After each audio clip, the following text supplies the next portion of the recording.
The night she walked out is carved into my memory like a scar that refuses to fade.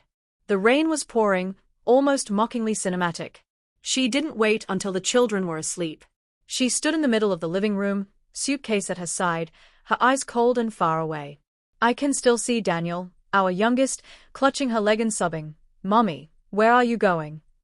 She looked at me, not him, and said, "I can't do this anymore.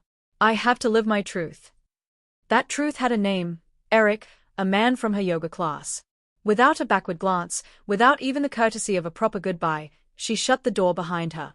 The click of the lock was louder than thunder.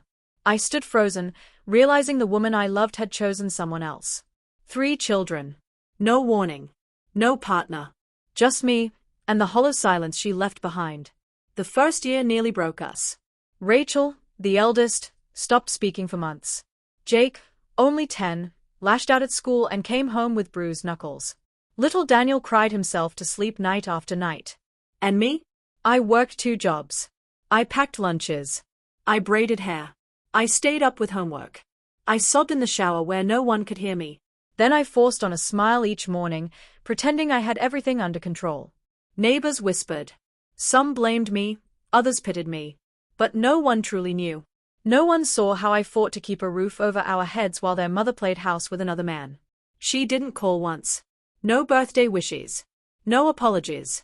No child support. It was as if she'd erased us, like we were nothing more than a closed chapter. But I refused to let her absence define our story. I raised my children with structure, love, and honesty. I never told them to despise her, but I didn't disguise the truth either. They grew up knowing she had chosen herself over them, and still, they blossomed. Rachel became a nurse. Jake built a thriving auto shop.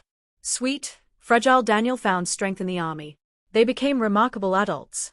And I knew, deep down, we had made it without her.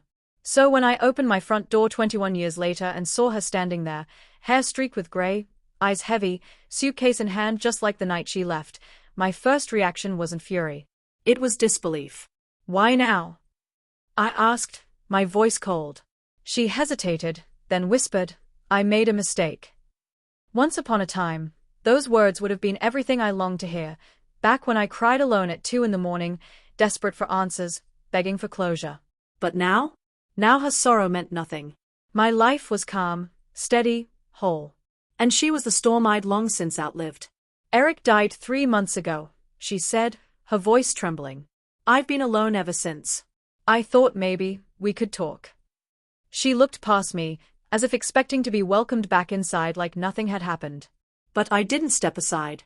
I studied the tired lines on her face and thought of all the years she missed, every birthday candle, every graduation, every scraped knee and broken heart.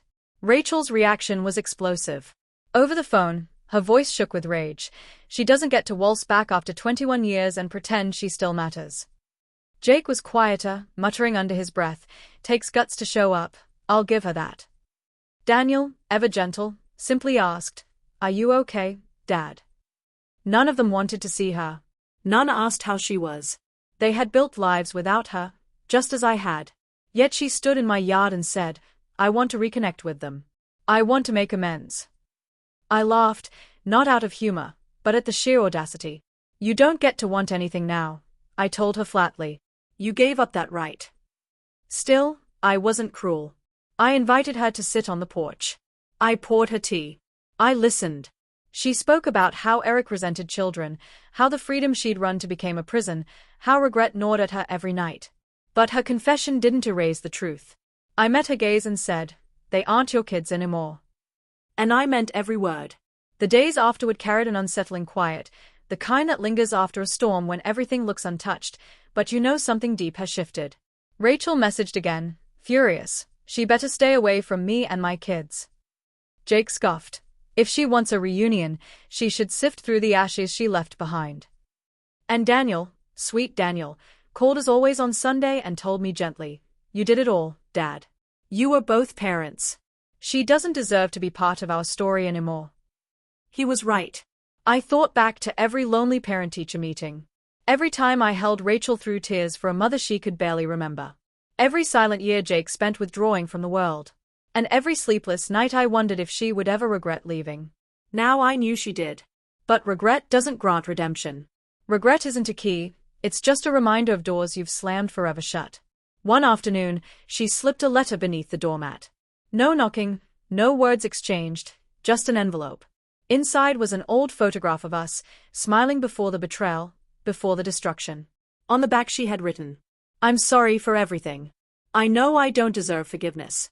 I just wanted to say goodbye properly this time." That night, I stared at the photo for hours. Not because I longed for her, but because I didn't. The woman I married ceased to exist the moment she chose another man over our family.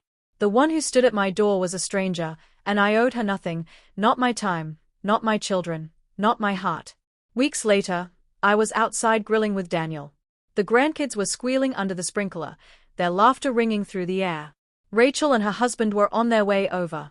Jake had texted, "Don't start the beers without me." And there, surrounded by the family I fought tooth and nail to protect, I felt true peace. Not the uneasy calm after a storm, but the deep, steady peace of survival. She may have walked away all those years ago. But I didn't just survive. I moved forward. And I never once looked back.